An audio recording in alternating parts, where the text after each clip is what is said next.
guy's a very experienced racer, and you know what they say in one of the rule books, one of the old coaching manuals is, when you go past somebody, put in an extra effort to open up a gap. Don't let them settle in behind you, and that's exactly what he's done. He's tactically has been brilliant. Alex Matata definitely has fallen off from the pace that he had set throughout most of this race, and it looks like it is Joshua Cheptegei who is now increasing that race, Tim. And as you said, one of the men to look out for. He's been impressive in that second half, hasn't he? He has indeed, yes. I mean, 500 metres to go, not 700. They've just passed the 500 to go. They've got about a minute of hard running to go. And this is the form of a man who won the 5,000 metres in the Tokyo Olympics 3 years ago. He won gold over 10,000 metres in Paris 11 weeks ago. He has world records for 5,000 and 10,000 on the track. He has the world record for 15K. He's won the World Cross Country Championships. He's won just about everything, this fella. People are saying is the greatest runner around at the moment, Joshua Cheptegei. And he's definitely running like it right now. And he will feel this. This has been a tough race. To close down and work this hard in the latter stages, as he negotiates that final left-hand turn in towards the stadium complex, Arpit, this is a fantastic run from the Olympic champion at 10K. It definitely is, and you mentioned all those records there, but the manner of this win will be something special as well. He trailed for quite some time. Alex Matata, who you can see in that second position behind him, was leading for most of this part. But what a comeback into that first position. Tim, I'm going to let you take this over because this has been fabulous racing from Joshua. I always wonder what's going through the mind of great champions as they come towards the finish line. His wife, Carol, Yeko, the three kids, Jethan and Jemima and Janaya. I don't know, but he is the winner of the 19th edition of the Vedanta Delhi Half Marathon in 59:43 unofficially. Absolutely brilliant there from Cheptegei in warm conditions. Matata just losing out by what, about 8 seconds, something like that. Kip Correa comes across the line. Brilliant from him as well, as he finishes, I think, maybe 1 second inside 60 minutes. The first three breaking the 1 hour barrier.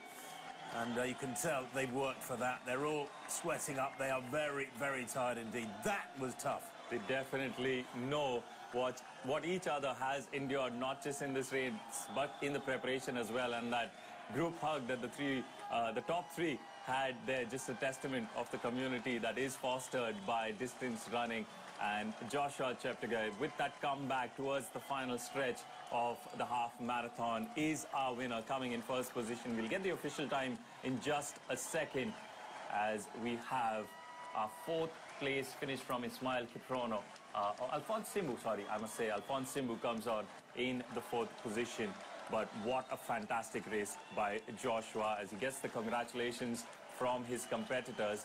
And they must be exhausted, but Joshua seems to be pretty comfortable right now, pretty thrilled with what he's done, talking to everyone who passes through, and he's made a spectacular finish in this one. Well, I've just been overjoyed watching this, Tim.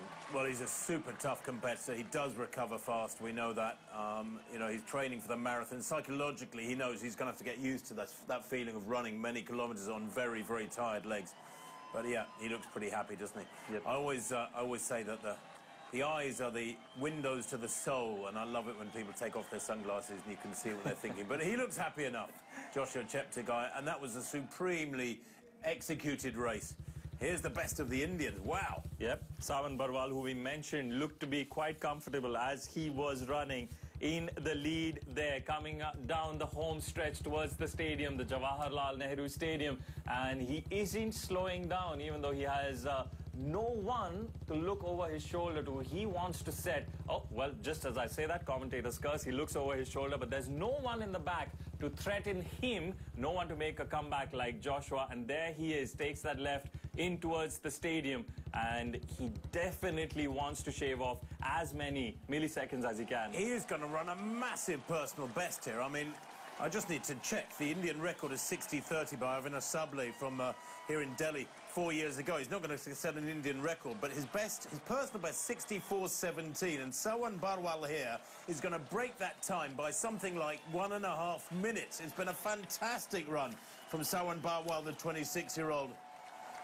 Good in the heat and humidity. My notes say he's been good today. Good enough to become the Indian champion here in Delhi. Absolutely brilliant. 62:44 unofficially.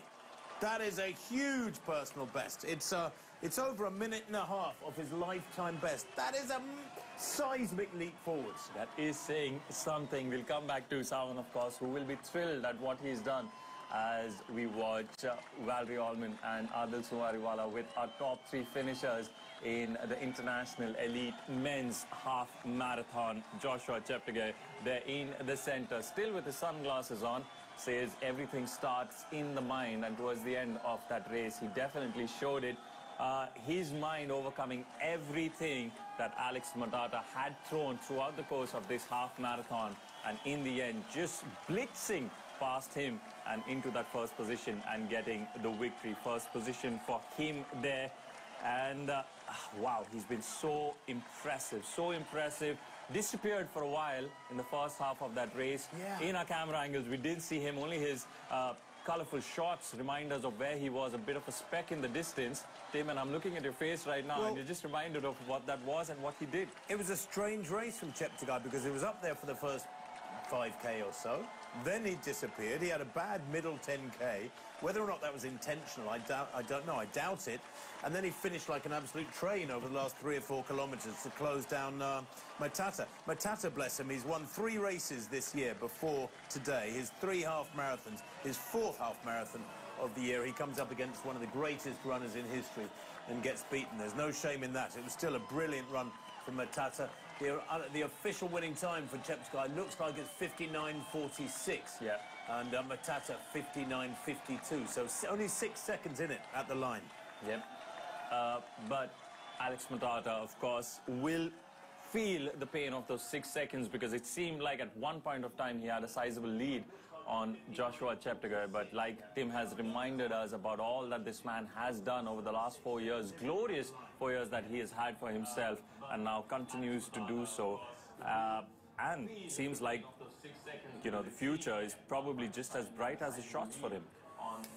Yeah, no, absolutely. Yeah, I mean, Matata is improving all the time. He's a late developer because he's 27. He's been around a while, but it was in April this year that he set his personal best. Now, back to this women's race, and here's Ayayu, the best on the day at the moment, at least. She's got a pacemaker, it seems, for most of her journey around the city. And that's a bit of a controversial thing, because when the women are meant to be racing against each other and one of them breaks away and has male assistance, but the women behind her, maybe 100, 200 metres behind, don't have male assistance, then some people would say that's not an even playing field. Yep. However, she's taking advantage of Cheptok here, who's the Bernard Cheptok, the 32-year-old Ugandan, who's a good runner himself and has got quite a gap. She's past 800 metres to go, and she's going to run a good time here. She's going to run under 67 minutes. I think it's going to be a very fast time. 66 minutes coming up now, and she's got maybe about 1 minute and 10 to go. So she's going to be probably just outside 67, actually. But what a run it's going to be from Ayayu, and her lifetime best is 67.04. She's going to be very close to that up it.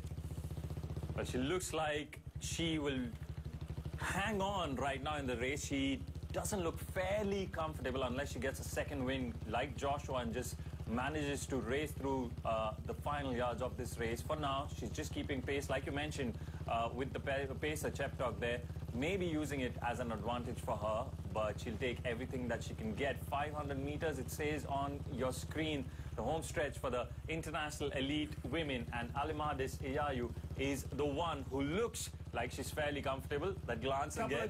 Couple of glances over her shoulder. Yeah, she's looking tired, but all she's got to do is hang on, focus on the back of that vest of Cheptok and be dragged through to the line. 400 to go. We've got 67 minutes on the clock at the moment, 67.05, so she's got about 1 minute of running to go. It's going to be a fabulous run for her on a warm morning. I mean, I said earlier that, you know, the best conditions for distance running are around 10 to 12 degrees centigrade, maybe 14.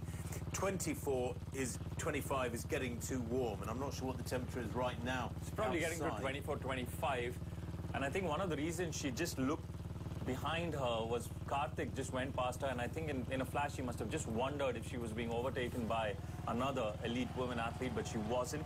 Karthik, Indian elite athlete Karthik Jairaj Karkera passed her. He's not going to have his personal best.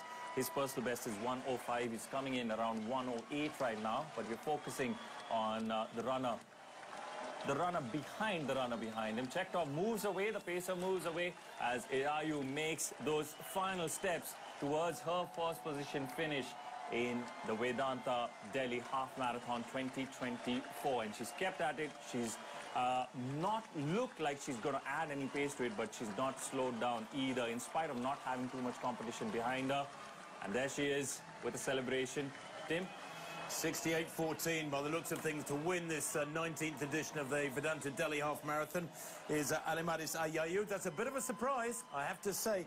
And coming through in second place there, it is Lima, Cynthia Lima, one of the pre-race favourites, about 10 seconds down. Ayayu collapsing to the ground with extreme fatigue there. She's given 101%. We could tell she was nervous because of those glances over her shoulder in the last few 100 metres. But she has won, and she's won $27,000 US, and she's run a good time in these conditions.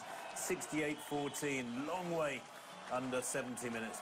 So, brilliant from her. Tim, I'd just like to come in here because you've probably obviously seen a lot of athletes. Is it something to worry about? Is it just something recovery for her right now? Oh, no, it's natural enough. It's, you know, not too often, but occasionally you end up like that at the end of a race if you've given 101%. Okay, well, as she recovers, we're taking a very short break here. Don't go anywhere. We'll come back with the finishes, of course, in the respective categories, and a lot more is coming your way.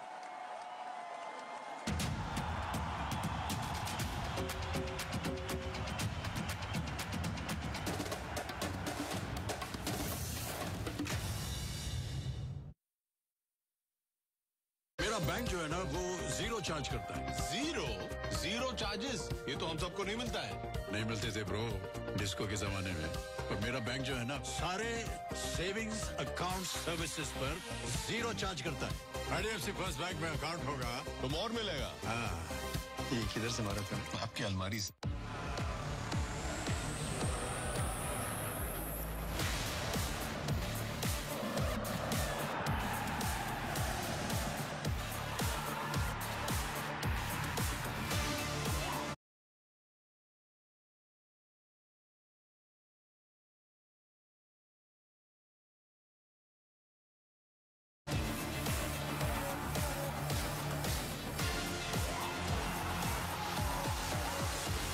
UEFA Champions League, Arsenal versus Shakhtar, Wednesday, 23rd October, 12:30 a.m. live on Sony Sports Network. The UEFA Champions League is brought to you by Oppo and Pepsi, UEFA Champions League official sponsors. It doesn't matter if they are facing the White Ball Masters. Andre Russell is in magnificent form. Because when the Lankans spin a web, it's tough to survive. Hasaranga does it. Get ready as the Lankan Lions take on the Calypso Kings on a cut. Sri Lanka versus West Indies, first ODI. Today, 2:30 p.m. live on Sony Sports Network.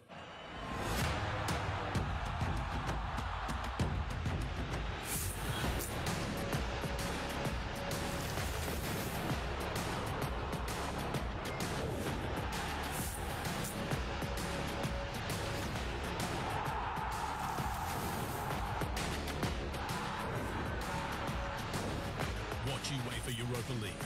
Karabag versus Ajax. Thursday, 24th October, 10:15 p.m. Live on Sony Sports Network.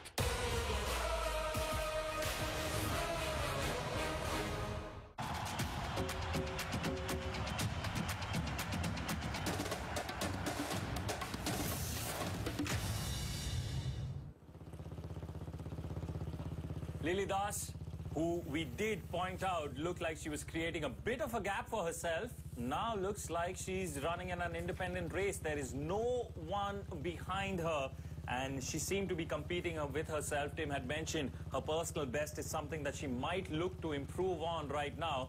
In terms of competition for that first position, not so much, but in terms of her personal best, Tim, a competition there? Well, let's hope that she's heading for a big personal best here. She's never broken 80 minutes, so that's a nice barrier for her to punch through, and then she can start pushing down to quicker times in the mid-70s, perhaps. But she's still running strongly. I suppose it would be easier for her if she had some competition here. It's always better to have somebody running alongside you to sort of help carry you along, if not a pacemaker. but she's got a good big gap behind her. We've already seen a brilliant win in the Indian domestic competition from Sawan Barwal with that 62.44 in the men's race. And I wonder what sort of time she's going to do here, Lily Das. I suspect it's going to be a big personal best. It looks like a bit of the same as what we saw from Iayu towards her finish. It seemed like she was hanging in there, wasn't really pushing in, putting in extra effort in terms of reducing that time, but she wants to get her best right now. She's going to try as much as she can to maintain this pace, and looks at her watch, and that's exactly what she wants to look at. She's not concerned about who's behind her right now. She's concerned about the time she sets in this half marathon. She's done pretty well throughout this race thus far. Needs to put in the last bit. Oh, and there again, the commentator's curse looks back to see there's no one, or maybe she was just impressed with all the color that she saw from those performers who are, of course, there to encourage everyone who is running this race. But no, her focus is on what she is doing. Her focus is on her time. And as she comes in towards the last few meters for her to put in that extra effort, she's hanging on. She's continuously looking at that watch, Tim. Well, yeah, I mean, she's obviously concerned about getting a personal best here, and she's concerned. There's another glance behind. There's nobody behind her. She's seeing the best possible thing behind her, and that is empty road. I think she should be pretty confident now that nobody's gaining on her. That's a big gap. But, you know, it's very easy to sit in the studio and talk about what somebody's doing out on the roads when they're racing in the heat of the moment. She's getting this very right indeed, and it's looking absolutely brilliant. Yep. Her personal best, like you mentioned, 1:20.11. So she looks on course right now. If she can just maintain this, her last kilometer like we speak, we saw that 20 in the back there, and she's putting in all that she could got. What do you expect her to do in this last kilometer, Tim?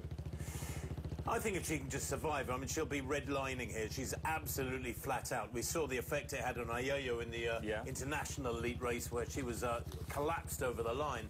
Well, I wouldn't be a bit surprised if we see something fairly similar here from Lily Das. It's hard when you're on your own to keep pushing hard. You've got nothing else to think about, and sometimes nothing to think about but the pain. And she will be really hurting now. It's interesting because you mentioned Iayu possibly taking a little bit of an advantage of the pacer that she had with her at the moment. You think Lily Das is thinking, well, if there would have been a pacer right now, I wouldn't have had a problem. No, exactly. It would be a huge help. But 800 metres to go. She's got about 2.5 minutes to go, maybe 2:40. The clock's showing 15:26. So she's going to run a personal best by about 2 minutes. Yeah. It's going to be a massive leap forwards for her. So and that's great. You want these incremental improvements amongst the best Indians. So both the Indian finishers that we spoke about, you spoke about Sawan and, you know, more than a minute increment in terms of his time. And with Lily Das, which expecting right now will be about at least a minute. I'm saying I'm just being very safe about it rather than saying 2 right now. It could be 2. But that improvement, how significant do you see it, not just personally, but like you mentioned, for Indian athletics? Well, I think, you know, you have to accept that the best East Africans who we're up against today are the creme de la creme. They're the supreme athletes around the world. India, the best Indian athletes, are a long way behind them and have been for years, but they're gradually creeping up. You know, it's a cultural thing. It's a game of numbers as well. You've got to have more top athletes and talent discovered and exposed to good coaching. So it's a long, slow process, and it'll take a few years yet. But it's great to see her and the winner of the men's race, or the men's Indian race, that is, making these big leaps forward. Yep. So it'll take time, but this is progress. And you know, I say that not wanting to be patronising so much as realistic. It's a bit like if a country took up cricket, you wouldn't expect them to challenge India tomorrow. Yeah, no. But in 20 years, 25 years, you would. Well, India's been at this for 20 years. Yeah. So I suspect in the next 10 years, India's going to start producing genuine world-class athletes on the roads. That's very, very heartening to hear, of course. But right now, maybe Lily Das is not so much concerned about what comes in 10 years, but what comes possibly in the next 10 minutes for her. A medal, a first-place position is what she's looking for, that prize money as well, which is a big incentive. And she turns in towards the stadium there, that left, that will bring her down that stretch towards the finish line. And she hasn't slowed down. Credit to her, she's maintained that pace. She hasn't been able to push it a little further as she breathes heavily as you see her come down the stretch. and it is going to be a personal best for her. And now, if I may say so, Tim, it's definitely going to be more than 2 minutes. I think it is, yeah. I mean, her personal best, 80.11. She's 26. She's in, you know, the best time of her life to be making these big leaps forwards, and this will encourage her. The money will come in handy. We'll see her next year come back and probably run even faster. She's beaten all the best of the domestic field here today. Very handsomely, by the way. That's not a small gap behind her. She has thrashed them. This has been a brilliant run from her, and she's hurting. There's no doubt about it. I mean, most coaches would look at her form here and say, it needs a bit of work, but it doesn't matter. She has won the Indian race, this 19th edition of the Vedanta Delhi half marathon. She comes home there and wins very, very impressively indeed. I reckon at about 1:18.10, and that would be over 2 minutes inside her lifetime best. She's suffering. She's suffering there. Something is... It's a lovely agony, though, when you've run well and you're in real pain. I've been there many, many times. Do you really feel pleasure apart from the agony? Well, it's kind of... Yeah, you know what I'm saying. Of course it hurts, but there is the deep-seated satisfaction that the training has come good and you've given your all. Yeah, but slight worries there. Maybe cramping very badly right now. Maybe cramping. Calf, yeah, her calf seems to be in not the best shape. I wonder if someone's gone down to her. That's an unusual position to be on your stomach. That's not a healthy position to be in. Oh, she's... I mean, the trouble is that when people are like this and they're in a very bad way, the best thing to do is put them on their back and lift their legs. Yeah. You know, and let the blood get back to the heart, and you recover faster that way. And that's her finish there. Yeah. And let's have a look at that clock as she hits the line now. 78.07, I reckon. That's 2 minutes 4 seconds better than what she did with her personal best. And congratulations to Lily Das. We'll keep you updated on her condition. It doesn't look as good as you would want it to look once she's finished. I know in that 2 minutes she sliced off her personal best, but we'll keep you updated about her condition. She's won this Vedanta Delhi Half Marathon. And now we have another special guest in our studio, Mr. V. Vaidyanathan, MD and CEO, IDFC First Bank. Without giving you too much context, because we haven't rehearsed this is the first time you've come into our studio while I've been there. My first question, and please don't get offended by it, is how good are you at listening? Pretty good. Are you sure? Because as I have been told, you refuse to listen to doctors. Yes, I've heard this, actually. I read this yesterday. Yeah. So can you just tell our viewers why I've asked you this question? No, I know why I asked this question, because, you know, doctors are saying not to run this year because of the, because I have a injury in my ankle. But you know what, the thing is that this sport is such a terrific sport, you just want to be in. Okay, so 2 surgeries, was it? 2 surgeries? Well, I'm so impressed you know so much. That's right, 2 surgeries. I get my information. There are a lot of people around here who will help me with the information. I'm not going to take all the credit for it. But yeah, sorry if I started out on that note. But no, but I'll be just fine. It's a matter of time, Yeah, so are you back already? Do you already have No, I'm looking for running the Mumbai Marathon. I'm skipping this one. Okay. I listened a little bit to the doctors. But hang on a sec. So you've got a bad ankle. I'm not going to do a half marathon with my bad ankle. I'm just going to do a marathon. Oh, brilliant. I bet your doctor's celebrating that. No, but you know, it's just the whole of the sport is like that. Everybody has a spirit. And you know, you saw Lily Das just now. This is just so wonderful. So when you see this kind of stuff,